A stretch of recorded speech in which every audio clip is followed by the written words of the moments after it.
It's Madden Holiday, and we got the game a bit early through the EA Play trial mode to Trinspect the franchise mode and see what's new and what's the same. First, if you haven't yet, hit the subscribe button and the bell to get notifications on our new videos. At the franchise setup screen, a few things are different this year, with things like the pre-order bonus that gives you extra coach points, and things like progressive fatigue, practice injuries, and the play cooldown and limits that were introduced last year. Career clock also shows again, but has a bit more effect than previous Maddens because of scenarios that present themselves this year. We'll get into that in a bit. Weekly strategy is where you'll set your game plan for the offense and defense of each game. Here, you'll select the best fit game plan for your team based on who you're playing against. And it's pretty much the same as it was in Madden 21. It just looks a little bit different and doesn't require you to practice to get gold every time. And make sure you get that full bonus like it did in Madden 21. It will also show you a bit more information about the team you are playing and their tendencies. It's a slight improvement over last year's version. The new mechanic to your weekly training is managing player health and fatigue as you select the intensity of each practice every week. There are two options for training intensity: full pads and half pads, with full giving more XP but more of a chance of injury and fatigue. You can also select your starters or your backups to handle the training reps, which could give your starters more recovery time and avoid injuries for specific player groups. You can also still select 3 focus players to gain additional XP for each training, and there's an option to add an additional 3 if you can get those specific coaching skill trees filled. Player upgrades are pretty much unchanged from the past Maddens. It's all the same looking and doesn't really act any differently from what I can see. One of the major features EA has been touting is the staff management editions, which allow you to upgrade, hire, and fire your coaching staff. The skill tree allows some customization of your coaching staff to better prepare your team for the style of play you want to focus in. However, after trying for a bit, the system does not allow you the customization you might want or might think it would have, based off of the scheme you're trying to build for the team you have. The coaching trees allow you to upgrade 3 coaches plus a player personnel tree, which gives you some things like worthless trade trees for offline content and a semi-useful contracts tree. The various upgrades focus on things like XP gains, regression stoppers, and attribute upgrades for player groups. There's some cool upgrades like the additional focus players, which can add some dynamic gameplay for franchise players, as if you can get 6 instead of 3, getting additional XP, you can definitely build your team up a lot faster. The unfortunate thing about all of this is that every single tree is the same for every single coach. What I mean by that is that the skill trees for the head coach are the same for every head coach.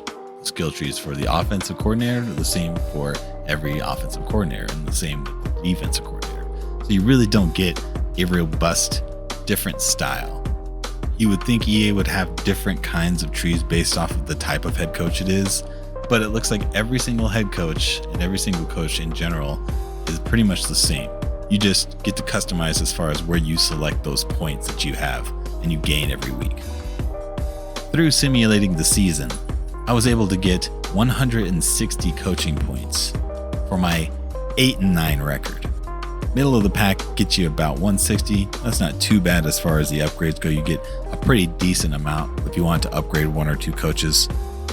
But that additional pre-order bonus, that additional 100 points that you get for the extra edition will definitely come in handy if you're able to use them in franchise modes. Also, I'm not really sure that firing the staff really matters, because all you really do is lose or gain the skills that you've unlocked within that offensive coordinator or defensive coordinator, and the ones that are available might or might not have more, but based on what I've seen, they're usually all around the same as far as skill points go. So if you're having a good offensive coordinator and a defensive coordinator already with a lot of skill points unlocked, just keep them. Another new quote-unquote feature is the addition of a league history, which probably should have been in Madden since the very beginning, and most likely was in past ones. But this year will allow you to actually see a season recap, including the Super Bowl participants and the yearly award winners for that year. So when you're using it for your online franchise, you can keep track of who won, who was there, and who was tops as far as the players.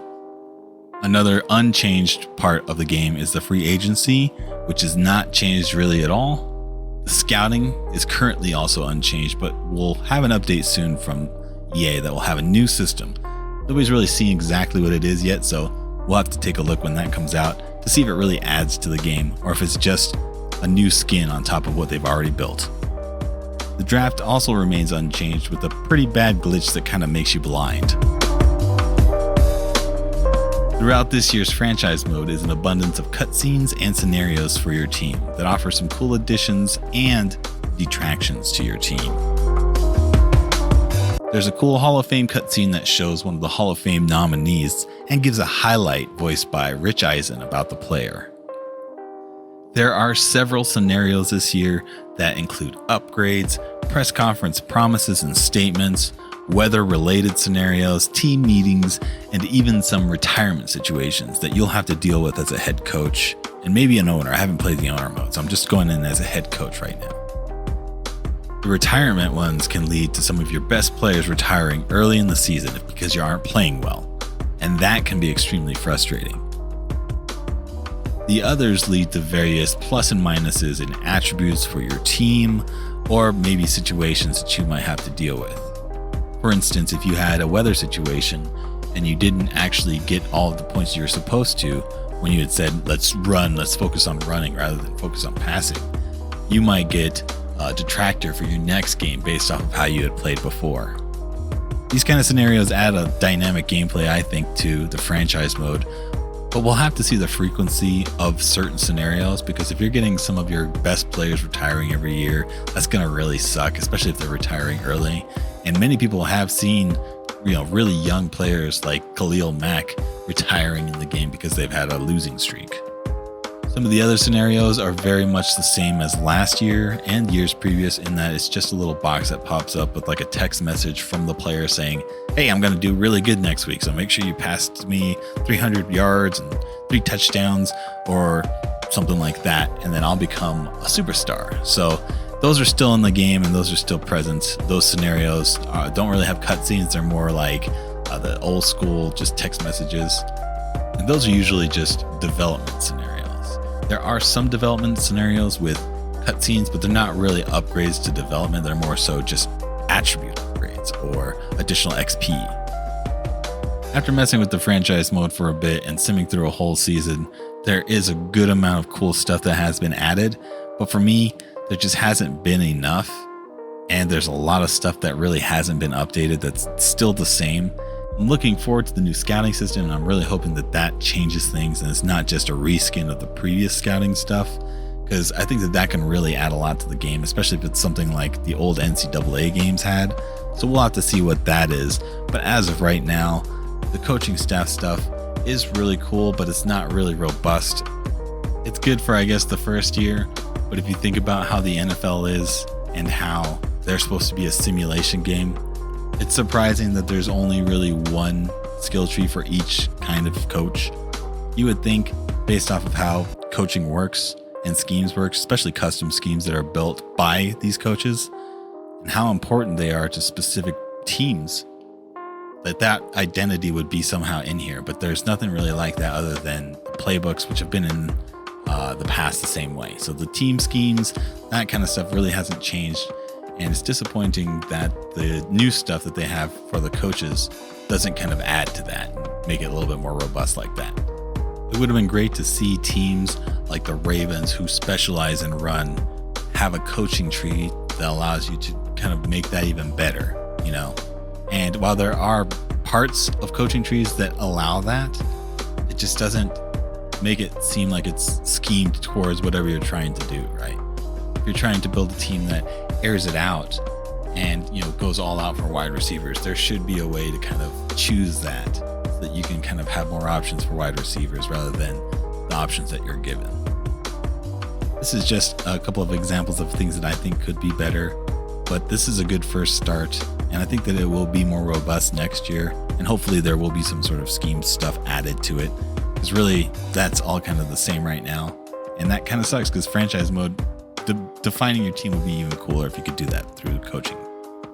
What features do you think should be added to Madden that EA continues to forget or miss? Let us know in the comments below, and make sure you subscribe and click the bell to continue to get our videos. We'll see you next time as we trinspect more games, gadgets, and gear. Take care.